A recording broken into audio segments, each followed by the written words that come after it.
Hey y'all, it's Dalanie. And it's Katie. This is Classically Black Podcast, where we talk all things classical music and being black in the profession. with trap beats playing in the background. Hey. Hello. Hi, friend. Well, that's not crazy. You don't want to open a freaking episode with, you might see smiling faces and I don't recall happy. That. Well, it's on video, and you was like, you said something. The way I genuinely don't remember that. Well, it was literally like maybe 4 episodes ago. Oh, for real? Yeah, it wasn't that long ago. What was it about? What'd you do to me?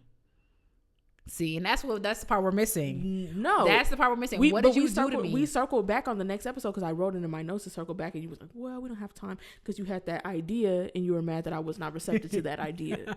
And the fact that she won't tell y'all what the idea is should tell y'all who's in the wrong in this situation. So, it wasn't a bad idea. It's actually a pretty good idea. What was it? Well, we were pressed for time. We have a reservation. That's okay. What was it? We have a reservation. See, so I just want y'all to. I just want y'all to take note of that. So my card on file should get charged if we late to the reservation. Okay. Interesting. All right. So, but you also had 3 chances. This is your 3rd chance to tell them what the idea was on that first day, on the next week, then when I brought it up again, and today. So they don't want to know the idea. They want to know it. They don't want to know. They're fiending for it. They're not fiending for it. Yes, they are. They don't foaming at the mouth. They don't hear them right now. Oh, we got other problems. All right. Okay, let's get into the news this week. Yay, news. So do you guys remember, this was 2 years ago, when that a black teenager went to the wrong house to pick up his sibling and was shot in the head? Yeah. And he was a clarinetist, so a lot of, the classical music community of course picked up on this story because he was a clarinetist. Well, last week, the man that shot him, 86-year-old Andrew Lester, he pleaded guilty to 2nd-degree assault for the shooting. And as of today, which is February 19th, he actually died this morning. So I was like, yeah. My only thing is that I was really hoping he would die in prison. Yeah. You shooting a kid in the head. Like what? Like for coming to the door. He like that whole situation was just like, so I mean, thank sad. God that kid survived. Like, that's insane. Like, going to the wrong house, like, yeah, that, because it's like you can't do nothing. Like, just being black, like certain stuff, depending on where you are, like it just, yeah. So he was awaiting sentencing after pleading guilty last week, but unfortunately was able to die in his own home. So he had avoided trial by pleading guilty. He would have had a maximum of 7 years in prison if he was sentenced to that, but the state was actually seeking 5 years for him. But now he has no years and infinity of years burning in hell. So yeah, I mean, that's the only thing that gives me solace. So yeah, nice and crispy down there. In other news, your friends at the Ravinia Festival have just started a multi-year renovation valued at $75 million. What they renovating? It's grass. It says the multi-year renovation is going to be of their 36-acre park and venues north of Chicago. It says they're going to be careful to preserve the most iconic features of the campus, such as the 20th century Prairie School architecture. The first major update is going to be the Pavilion, which is the festival's largest venue. There's going to be a new stage built alongside new seating and lighting, as well as updates to the hall's acoustics and production capacity. And apparently the building has a historic roof. Oh, I don't remember. I used to work at Ravinia. And apparently that's going to be maintained. So they're going to conduct the construction in 2 phases and pause in the summer of 2025. I sure hope so. Yeah, so that the festival can continue as planned. Oh, I love Ravinia. It's such a vibe. Like, am I going to be in Chicago by the summer? I doubt it. But Dalanie, rest. You might have a reason to go. Your family's there. Can meet, introduce to them. Introduce your family. I'm gonna be introduced to my family. No, I'm saying you can introduce them to anybody that you might feel they need to meet. You met my mom. Have you? You met my mom? Yes, I've met your mom. Oh, so there's someone to introduce. No one at all. Delaney, what happened to be cool? You can't be cool. Just be cool. That's what you deserve. Being mad at me for that after I apologize is crazy. So now I'll remember that. So I can do whatever I want to you as long as I apologize. Okay. That's what I said. Much. But like, I'm gonna be there in March. Oh no, that's way before the season starts. But it's like the Hollywood Bowl was fine. It was a little treacherous because it's like a lot going on. But like Ravinia got like this big grass thing, so you could really go and just vibe at Ravinia. Like you could pay $10 to sit on the lawn, depending on the concert. CSO tickets are $10, but you know Trump's America might be $50. But while music lasts, but you could just like pack a picnic or whatever. I mean, they have restaurants there too, but you can just pack a picnic and just vibe on the grass and like listen to, or you could sit in the pavilion. Like it's nice. I mean, because you don't really picnic at the Hollywood Bowl outside of them like bringing your food to you or like people picnic there, but there's no grass. Yeah, like literally all of Ravinia. That's why I was like, what they finna renovate? Because it's like sprawling lawn. You can bring your like I did a picnic with Eileen years ago. It was amazing. Like we just bring your little wine, you bring your little basket, you bring your little food, you bring a little lawn chair, like, or you bring your blanket, and then you could sit in the pavilion because people picnic and then go sit in the pavilion, and that's like regular seating. But most of Ravinia is grass, and they have like speakers. Like you can sit depending on where you sit in the lawn. Like you can't see the stage, for example. It's like you catching a vibe. It's like nice. Yeah, I forgot what I was gonna say. Thank God. It was about this. Oh, okay. Like, dang. Well, I have to have my wits about me. Why? Yeah, why? Because if anybody gotta have their wits about them, it's me. Oh my days. And so you can do whatever you want, but now it's on my days. And that's why I don't take your apology seriously. I was sorry. Dang. It was past tense. Because you be in and out of that whole sorry thing. I actually am sorry. Yeah, okay. I'm sure. Well, no point in finishing this, so. See Ravinia in 2029. 2029? Apparently the other parts of the campus that are being renovated, the Sandra K. Crown Theater, Martin Theater, Bennett Gordon Hall, and Outdoor Carousel are expected to be renewed and enhanced successively through 2029. So that's when it's going to be the 125th anniversary of Ravinia. So great. Time for the intermission, sister. You excited? Let's go ahead. Where's the enthusiasm? Where's the yay intermission? Sister, come, let's hold hands. I don't know where your hands been. That's crazy. I don't even want to do this episode no more. Like that's insane. That's crazy. See, like I said, you could say whatever you want, but go ahead. Okay, so the intermission today is. I forgot. Hold on, let me look at my text. I literally forgot what it was because I got it confused with the topic. The intermission today is...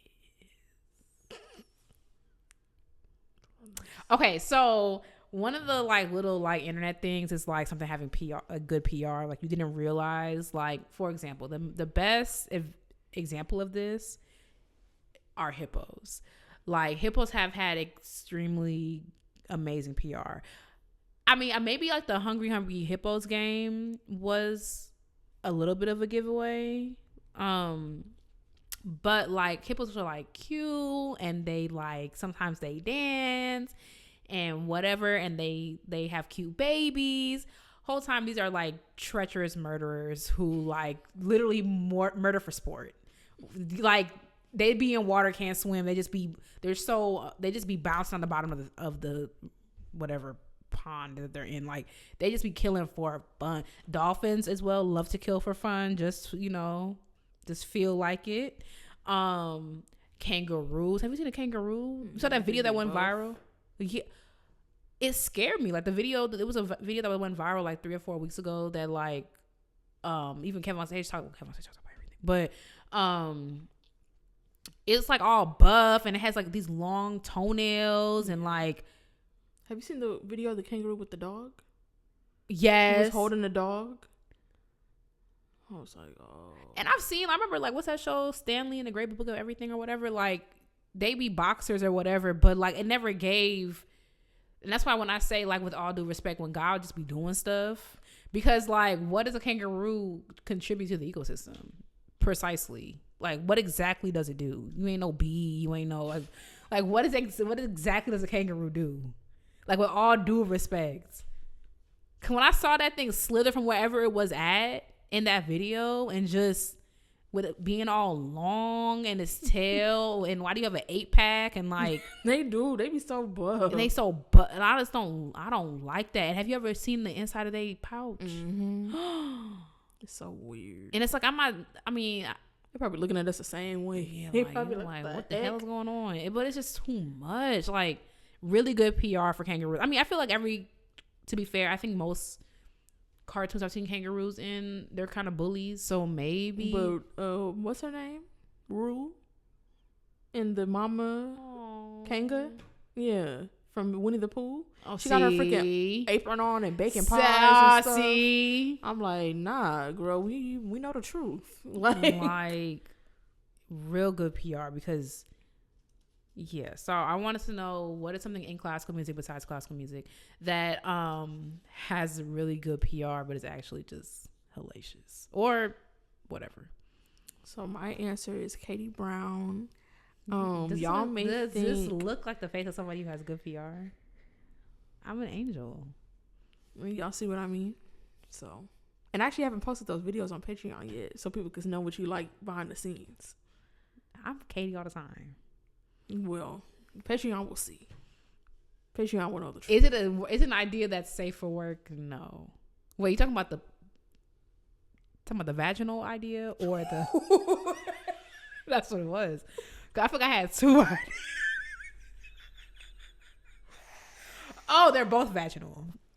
I don't even know what the second thing you're talking about is. The one with the cats? Are you talking about the cat one? No, I'm talking about the video of you outside of my door. So people know how you be harassing me. That's what I was talking about. I was not harassing her. She would not answer the door. And why? Why not? What if it was an emergency? Then you would have said it was an emergency, but you was Wouldn't outside it matter? Of my door. I was knocking for 5 minutes, and at no point. That's how I knew it was an emergency. Because at no point did you say I'm just supposed to break the door down. No, you could have said this is an emergency. Okay, I'll say that next time. No, you'll be like, it's an emergency. That's how you gonna say it, and I'm gonna know that it's not an emergency. I forgot about that. Yeah, so my friend had me knocking on her door for 5 minutes and wouldn't answer me. Yeah, let's not get into what my friend has done. So, oh my god, my friend. Okay, you want me to say? And I know that you don't. So, girl, my mama doesn't know. So she didn't know about nothing leading up. So that don't count. I'm sorry, Dalanie. I'm apologizing publicly. I genuinely am sorry. I should have told you sooner. Well. Damn, I can't even follow. You're not gonna take my apology? This friendship. See how sorry you could really be.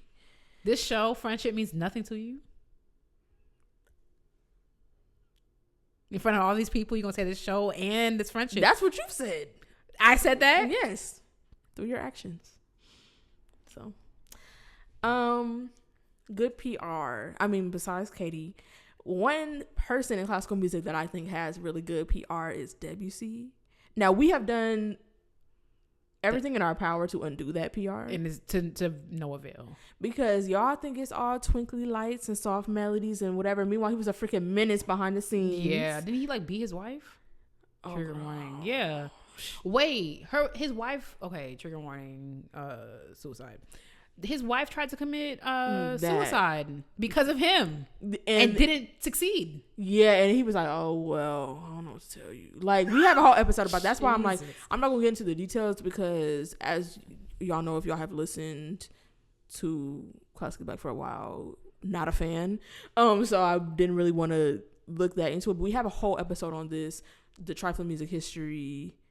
Debussy, I don't know what it's called, but it's trifling music. It's one of the trifling music history episodes, and I'm sure his name is probably in the title, and it's pretty early Classically Black, but talking about the whole story because it was wild. And yeah, she was like injured from that attempt, and he was like, yeah, so anyway, me and my new girl. When I say men don't deserve rights, I'm in the wrong. Right. So, but pretty soon none of us will have them. So,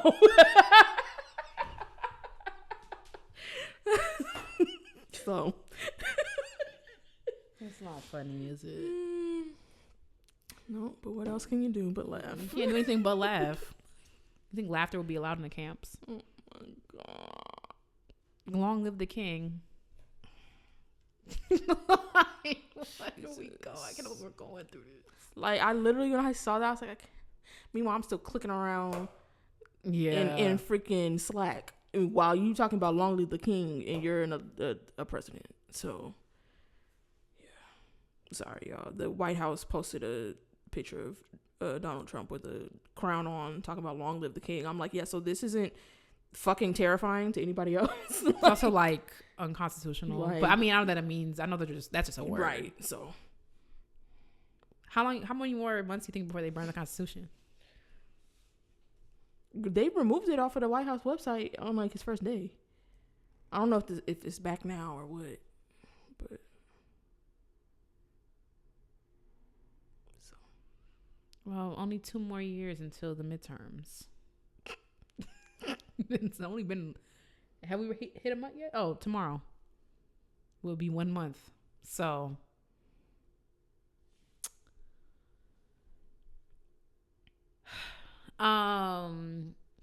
something that I think that has good PR in classical music is being an orchestral musician. Now, I did enjoy my time. I think it's amazing work because you get to play like really good music and whatever, but I just think the other side of it is just like a lot of work, and I think that's why people burn out. It's a lot of work. You play a lot and you have to learn a lot of music, and I wasn't even like full time, so and you have to deal with like a lot of personalities, and which is like any job, to be fair. Yeah.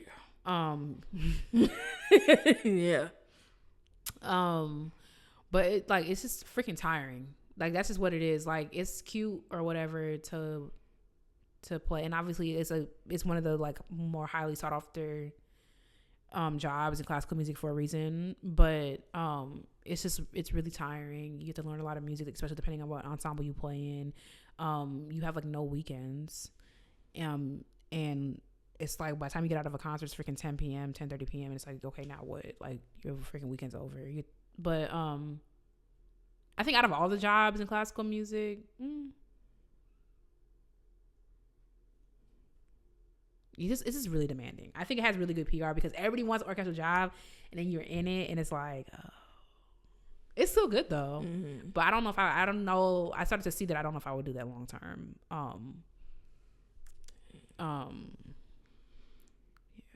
I also think it has PR because like people, even within classical music, like especially when you're younger, you see like whichever major orchestra is like near you, but like a lot of y'all getting paid pennies. Not in the major orchestras, but I'm saying like so few people are making what they're making, and a lot of like so few orchestral musicians like in that mid tier and below just not really. Like having other jobs at the businesses, getting paid pennies on the dollar. It's the thing. Like I was going to rehearsal. I mean, like obviously I'm very grateful. I don't want it to be misconstrued. I feel like actually I'm going to keep defending that because I think it's very clear. So, but what I will say is that I wasn't full time, but it's like I had. Neither were they. The full time. Like I every time I would go to rehearsal, I had a full day before I went to rehearsal. So it's just like, so now it's like 7:30 to 10, and it's like I've been doing life since 6 a.m. and now I'm in rehearsal, and I get to play amazing music and all of the things. Like, I'm grateful for that. It's a dream that I wanted that I was able to experience. I'm very grateful for that. I'm grateful for my path, all the things. But it's just very tiring. And then you get to the weekend and it's like you have 2 concerts, and like one of those concerts might be like in a different state or like whatever. Like, it's very tiring work. Now, to be fair, I don't love working in general, so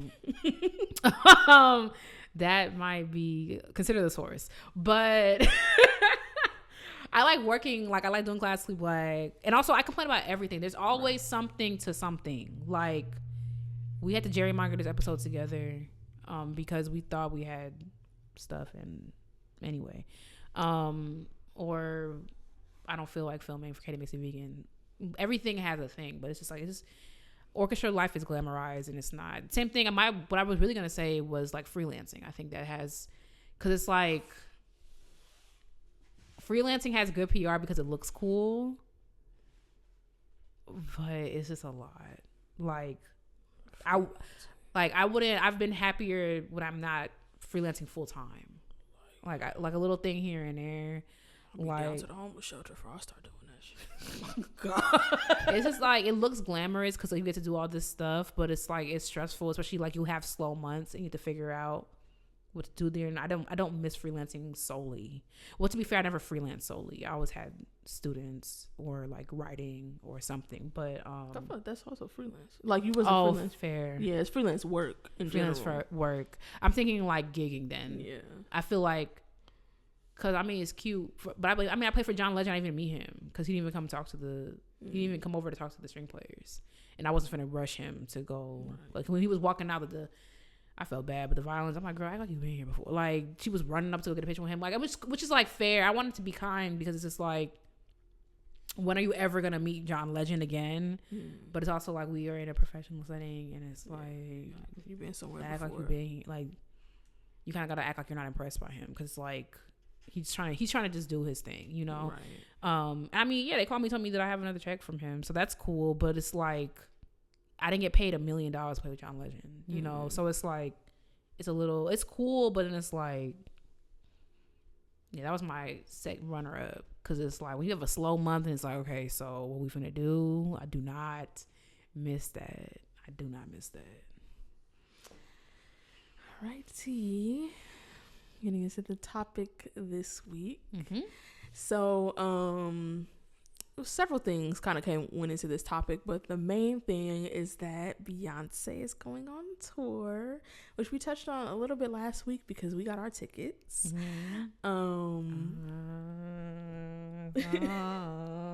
To pieces.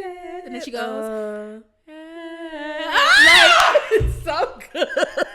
Oh, yeah, it's so good. It's so good. So yeah, we got our tickets to the Cowboy Carter and the Rodeo Chitlin Circuit tour. And we decided, it's Black History Month. We want to talk about the Chitlin Circuit, because there's been conversation about it. And obviously, there's been an attack on Black history for a long time now. And so we wanted to, now it's in motion. So share a little bit about that. And also, I feel like it's kind of a callback to what we did for Black History Month, I think in 2023, when we did our Black Musical Spaces series. So go back to February 2023 if you wasn't listening then. We did every week of Black History Month a different Black musical space. What did we did juke joints, Jamaican 9 nights. Oh shoot, I forgot. Probates. You do church? I can't remember what was my last one. Maybe church? But we always talk about church. Yeah, because you were 9 nights and probates. I was juke joints and dang, I can't remember what mine was. I'm not trying to be like big headed, but the girls are really sleeping on that. That's an insane. I can't believe we did that. I forgot we did that. That's tea. Like, y'all not hearing us at all. What did I do? Now I'm gonna look it up while we're talking. But yeah, we took inspiration from the Beyonce tour. And yeah, we're gonna talk about the Chitlin Circuit. Okay, so for the white people listening, the Chitlin Circuit. But some of y'all don't be knowing y'all history. So. I mean, yeah, the Chitlin Circuit. I actually I can't even do too much because I was talking to Amari about Tyler Perry, and Tyler Perry when his plays came out, like that was basically like the Chitlin Circuit, because like the Chitlin Circuit is like basically like a colloquial term that was a collection. Like it wasn't like a Chitlin Circuit like like the Underground Railway. Remember Portia thought that the Underground was like a. Sorry, this is just so embarrassing. And you know her grandfather was like a prominent activist. Like, yeah, that's the most. That's like the embarrassing part. Like, she thought it was a real train. You thought it was a real train. You thought they was choo, getting choo, all aboard. You thought a loud ass train was taking black people in the middle of the night, and that's why every day I understand why Harriet Tubman did what she had to do. Because some of y'all really if we was running through the woods with gnats and sweat and bugs, and I'm looking back and you turn around to ask me how much longer until we get to the station, I might have put a bullet through your brain too, girl. I don't know. But anyway, the Chitlin Circuit is like a collection of venues, and I think that allow Black Town. What'd you do? It was church. Was it church? Yeah. It's a collection of venues that allowed Black people to perform at them, like in the, Jim Crow. And I think a common misconception is that it was in the South only, which I thought as well. But it was like from like Boston over to Chicago. It was the first the history is like very unclear, which is why I'm like, y'all gotta start writing this stuff down. I mean, it's too late now. They're gonna burn it all. But it was started by this dude. I almost said something different, but it's Black History Man, called Sherman Dudley. And he started a touring company in 1911 because he wanted to there was Black people everywhere. He wanted to make sure that if you live in small towns, like even like all the way up to like North Dakota, whatever, like he wanted to make sure that there was an escape because to do the things. But then this thing came around called the Theater Owners Booking Association, which like kind of ruined everything because like sometimes white people get involved. That's what happens. And they allowed it was interracial, but they treated Black people poorly. But luckily the Great Depression happened. That sounded crazy, but the Great Depression happened. We gotta do a classical back out of context page. Oh, that'd be funny. Once we have people that, I feel like that's what the type of thing that stands do. Because I know that Sophia has one of those. Does she? It's a fan that does it for her. But yeah. Oh, that would be crazy. Classical back out of context would be insane. Real bad. Real bad. Classical back in context would be insane. But yeah, luckily the Great Depression happened.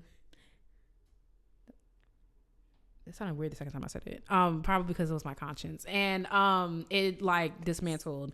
And then later on, these people in Indiana, which is why I was like, oh, I thought it was only in the South too. But these two brothers who were business owners, Denver and C. Ferguson, they started the Ferguson's booking agency, which in the 1930s, which kind of kicked off the Chitlin Circuit as we know it. And when I thought I need to do a deeper dive on Black history, because how did Black people have, I know there were free Blacks and there were whatever, but how y'all got all this money to be buying up the stuff? And then y'all allowed to buy stuff?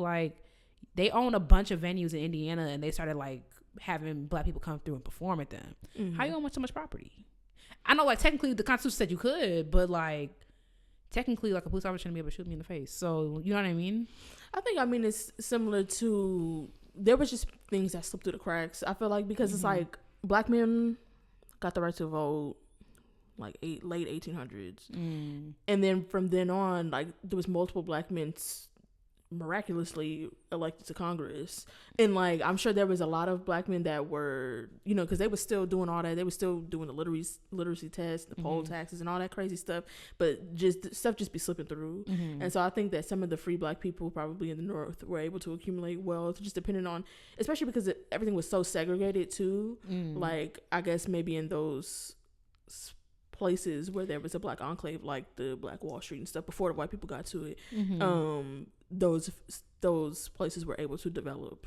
And that's a good point, because I remember when I was reading about it, I know Chicago has an area called Bronzeville, and I want to do more research on it because I didn't realize that was probably historically a Black neighborhood. There were these enclaves you're talking about, where black centers where people would go to they having a night on the town, they finna go to, you gonna go to Brownsville, you gonna go to a cotton gin, crazy name, or whatever area in town, whatever the colloquial name. I saw one called Darkville. We gotta just be a little bit more serious.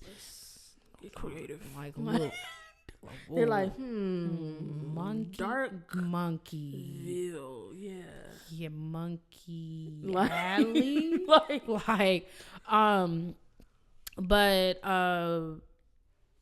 and I thought the main reason why I was asking like, okay, like black ownership, because when I think of like venues, I think about like Tyler Perry when he was doing his little plays and stuff like that. He was in actual like halls, he was in theaters, but the venues along the Chitlin Circuit weren't necessarily like venues per se. They were like liquor stores, depending, or like somebody like, you know, a juke joint, somebody barn, like the areas like that. And a lot of people, you know, were successful in the Chitlin Circuit, like Bessie Smith. I got a song on my playlist, very random, but she's like, nobody can use you when you down and out. And it's like, dang girl, what you been through? Duke Ellington and everything. And I think originally when we started this, what I wanted to do was talk about classical music on the Chitlin Circuit, which like didn't really exist in this way. But there has to be something, because there's the all black orchestra.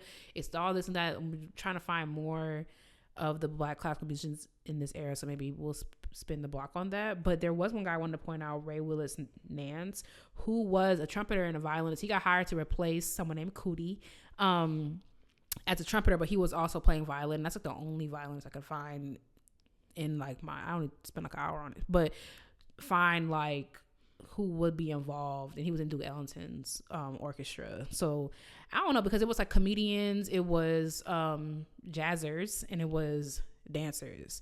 And what's the guitar dude? Very famous guitar, blanking on the name.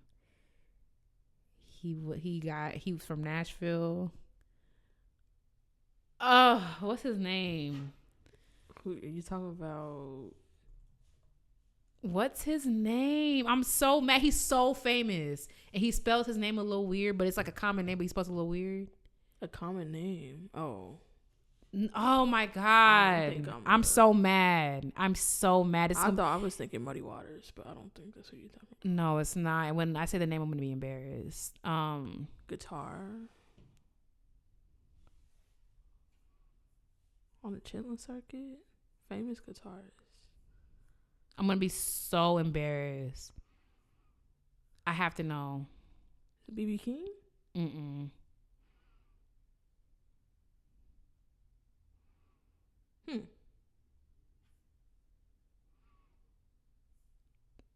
Guitar. Ooh.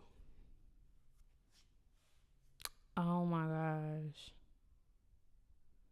Jimi Hendrix. Oh. Like, I'm embarrassed. Leave me alone. I mean, stuff would just be slipping in your mind. Yeah. He's kind of made me laugh because. Oh, that makes sense though. You just spell it Jimi. Yeah, come on, Jimi. Every time I see him, I'm like, oh, I guess we hate Y's and 2 M's. But he said he got good on the Chitlin Circuit because like black people are hard to please. So it really made him a good guitar player because like. And then also like Monique was on the Chitlin Circuit because after it kind of fizzled out in the 1970s because of urban development, which I really, that's like, cause I'm like, what would it would be T if it was like a Chitlin Circuit today? And I'm sure like there is an iteration. I feel like low-key like Kevin on Stage is like, that's kind of like, I mean, it's in the church, it's a little different, but like Kevin on Stage don't be at the Apollo. No shade, I don't be nowhere. So, but I'm just saying like, we was at Soho House. T. But like Kevin on Stage, he's like, he goes to churches and stuff when he does his stuff, so like that could be like a form of a Chitlin Circuit when he does his tour, maybe. But I think more that would have to be like everybody going to go do comedy and they're going to these spots or whatever. But I'm just like, obviously urban development happened and like a lot of these spots got like shut down, people got run out. And I think also like lifestyles change. I mean, people still go to the club and stuff like that, but like black people are like, we need a break from this, which still, but like there's just multiple ways to take a break when it's like not 1942. But yeah, that's a brief history of the Chitlin Circuit. I think that we still have like, now it's just like there's black venues, like, you know, when it's certain, like that whole concept of being black famous, when there's people that's black famous that come places, there's certain places they finna be, you know, like we went to that one comedy show, I mean, there was some white girls there. But I feel like someone gave them a ticket. Yeah, somebody gave them a ticket, but yeah. it was but like that was a black comedy show, like yeah. And I feel like a lot of black comedians, they want to do chocolate sundaes. Like we still need to go. Why didn't we go? Because that wasn't chocolate sundaes. It wasn't. Going to see Kev on stage. Oh, it wasn't. I don't think so. Oh, okay. Because they was $35 minimum, and that's a thing. Like I'm just like, and I understand like comedy clubs do have that minimum. Like I paid it when I went to see Fury, but it wasn't like no $45 fries. And it was like nothing that you couldn't eat that you could eat too. Right. So it's like now you paying a $35 food minimum for food you can't even eat. Like, but that's the thing. It was like that's what it was. You're right. It was like you must spend this amount. Yeah. Like at wherever Fury was, I'm blanking on their name again. It was like you have to buy 2 things, which I feel like is like standard, so I bought like fries and a drink, like normal. Yeah. But there's like some places that you're gonna go, like, and we still have like, of course, Lamar Park is a historic place, and there's a lot of venues that I feel like are also have been around for a long time. Yep, we got y'all and right. But yeah, we were trying to think about this in the context of classical music, as always, but it was really hard to find exactly where classical musicians like fit into this. And like you said, we might spin the block on it, but another concept that's like kind of similar to the Chitlin Circuit, in that whole idea of black people having to like identify these specific places to just be able to exist, is a Green Book. And I know that did you ever see the movie Green Book?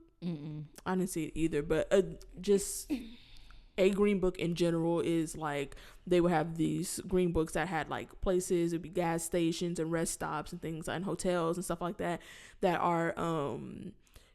are safe for black motorists, like if you're driving cross country or something like that, to stop at, because there were some places like that, of course, like black people, there were sundown towns, and there still are sundown towns, and places that black people could not be. I know that black people on road trips would also like avoid paying in large bills because they wouldn't get their change back. Shoot. Like because it's like you're in the middle of buttfuck Mississippi, and they're like, and you give them a 20, and you say, "Can I have my change back?" And they're like, "Or what?" And it's 1937. Like, what you finna say? What you finna like, say? You can't. So like, there was a lot of stuff like that. So that was the purpose of something like I mean, even now, I remember because my stepdad's family, some of them lived in Mississippi, and when his sisters, somebody pulled a gun on her at a gas station. A white man pulled a gun on her because he went to go before her. So it was like, or what? So now what, you gonna throw your life away to get your gas on time? Like, it's just too much going on. So that's now. Now imagine decades before, when the Klan was out and nobody like. And the fact that we really just will not know truly will not know the. I can't imagine. You literally, it's seeing like that in person, like unimaginable. Like the terror. Like I saw this one girl that she had a tattoo that it was like a noose and it was a Klan member hanging, and I was like, I love the sentiment. I'm not getting a Klan member tattooed on my body. Yeah, but, that's kind of insane. But I see the sentiment for real. Like I see that. But what's called the National Civil Rights Museum sells Green Books. I almost bought one. Oh, you gonna say? Yep. They sell them. Imagine. Just to even it out. They sell Green Book. I almost bought one, but it's literally like, I mean, it's nice to have as like an artifact, but like, it's literally a Green Book. It's like this place. Like, it's not like, if I remember correctly, there's no like little comments on stuff. Like that's what I was looking. List. Yeah, it was literally just a list. I would have bought it if it was like, introduction. Maybe there was an introduction, but like commentary on like an edited, not annotated. Yeah. I would have bought an annotated. Somebody probably has done that. I'm gonna look for that. If there's an annotated Green Book, I would buy one. Like, but I'm a history book. Yeah, but I'm not really like an artifacts type of girl to just to own a Green Book, just to have it. But yeah, man, there has to be an annotated Green Book, because I would get that, especially like as a history book or something. And if there's not, TM, she trademarked it. Period. That's not how trademark works, but it's how copyright works. But it's still and I'm not also. Yeah, and in Trump's America, I can do whatever I want. Well, You can have whatever they want done to you. That's so Jesus. Oh my God. But yeah, so that's what Green Book is. And so we wanted to talk about, like, even though we haven't found exactly how classical music fits into that historical timeline, like, how does that relate to how classical music is today? And I feel like, though, similar to how we were talking about now, even though there's not like a Chitlin Circuit or anything like that, there are still like Black enclaves, Black venues, and just places that are understood within like the community to be like ours or important. I think that's the same way it operates in classical music now. Like, there are ways to identify places that would be in a quote unquote Green Book. And one of the biggest examples of that to me is like when you have the Black Orchestral Network that has institutional members and stuff like that. And to be able to, I mean, they've been doing so much like work to get in contact with these orchestras and to attract membership and getting all this funding and stuff, and to see which orchestras or other institutions have decided to sign on to their pledge and to become institutional members. I don't remember exactly how much it cost. My guess, I think it was like $400 or something like that. Like, and I know y'all have that. Yeah, y'all have that real bad. So yeah, I feel like that's a way for us to be able to identify like which venues, which organizations are quote unquote safe for us. Obviously, like, it's not, you're not gonna, get snatched up if you go to somewhere that's not on there, but like, it also really means something that certain institutions have decided to take that extra step. And yeah, so if you looking for a Green Book, that's kind of your stand-in. Like, that and Black Opera Alliance. Okay, so when we were, because Dalanie was like, no, Black Opera Alliance has a Green Book. And I swear they had a Green Book. If it wasn't them, let me know if there's another Black Opera thing, because I swear somebody lived and they were calling it a Green Book. I swear, but yeah, hopefully we can figure out who that was. But when I was looking, I was like, we need to bring this type of mess back. This type of mess that the Black Opera Alliance was on is like top tier, like 2020 back in the house, like type of mess. They had I'm gonna scroll to the bottom. They don't seem to be very active. Their website is still up, so maybe they're coming back to it. But I wish I could find the pledge, but they did something similar to Black Orchestral Network in that they had a pledge that they wanted people to sign on to, our pledge of racial equity and systematic change in opera. And what they would do is they would post the name of the opera, and if it's green, that means that they signed the pledge. If it's yellow, that means they're considering it. And most importantly, if it is red, that means they did not sign it. And the girls were in the comments like, yo, WTF. Oh, some niggas got mad. Someone was like, oh, Black man. Oh, and this, I need to block him. What's that dude that came after Babatunde? Oh, that the one that looked like a thumb. You remember Spy Kids? You remember Spy Kids, them thumb people? Yes. He looked like a thumb. Look at the first crashing out in Babatunde's. Look at the first. I know what he looked like. But now with this new knowledge, yeah. That's why I can't speak on. That's a internal conversation. Not even between us, but just between the community. I'm not gonna say nothing more than that. Yeah, the community, because like there's just certain people that I'm like, oh, like this is definitely not a mixed company conversation. Some of y'all need to be pulled to the side. Y'all love tap dancing. Just definitely shaming. Girl, yeah, you should be shamed. Just sign it. Yeah. Which post is that on? San Antonio Opera. Okay, I'm gonna look back on that when we done. Well, there's 2 Black men that called it shaming. Top of the comments. And if I speak.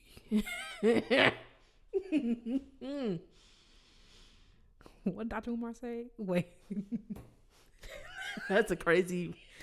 That could go so many ways. I'm not gonna say it because it's not crazy, but once I say it, it's just like, what was it? I don't even know the quote all the way. I'm gonna fumble the quote. But Black Queens Forever. I'm playing. So well, yeah. But yeah, I want that kind of mess to be back. The pandemic was insane. Because that's really the only. I mean, I also wonder how much that does, because we were just talking about the effects of like boycotting and stuff like that, and not that those places, not that they were calling for those places to be boycotted and or anything, but we were talking about how like the Montgomery bus boycott was so effective because Black people were like 80% of the people riding the buses. Like, and now people are like, Black people boycott Target, boycott McDonald's, and it's just like they'll take a hit, but they're gonna be fine. Yeah. Like even if all of us did that, you know, it's just so hard not to feel. I feel like people are like looking for any glimmer of hope, because I remember with the Target boycott and people were like, it's working, Target's getting sued. I'm like, Target's not getting sued for that. Like, it's a little bit more complicated than that. I'm not defending Target does not mean my defending, but it's just like, just so everything's just so much these days.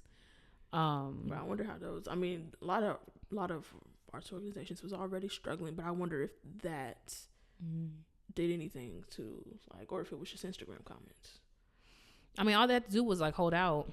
Especially some of the right, because now they probably getting an influx. They probably all getting a $50 million bonus, from the NEA. Thank you for cutting that Black stuff out. Like, oh my God. Because Tulsa Opera was on there, and they've had a couple little. I think wasn't they the ones that took out? Oh, who's that composer? I'm picturing his face. I can see his face in my mind, but they decided not to stage his piece. And to be fair, Denise Graves was the one that did not want to say something that was in the piece, which that one was a little prickly for me, because I also don't say that. So no, I'm like, I understand why she didn't want to say, but it's like I feel like there could have been something there, a workaround moment. But Tulsa's operas all something in Tulsa's always, and that's that dark cloud over it, because that whole Black Wall Street thing. So Lord help it. Well, know that we are always part of your green book. You can always come to Classically Black. Well, you can, as long as you can. Right. So we'll enjoy for now. You're always welcome here. We moving on. All right, y'all. Time for Black Excellence, where we hype you up, gas you up, and give you your props, because there's room for everyone at the top. This week I'm talking about Otis Brown III. I learned about him because he was recently appointed to the Eastman School of Music. Why would I almost blank on that name? I owe them so much money. Never forget. It's probably gonna be on my headstone. Not property of. You're gonna be buried on campus. Right. Maybe they'll bury me in the rotunda. I was about to say, the least you could do is fertilize the plants around here.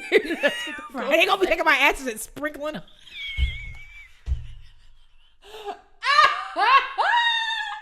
They gonna take my ashes and sprinkle them on them little flower beds that they got outside of the across the street at Sibley. Well, I'm into it. Anyway, he comes from a musical background.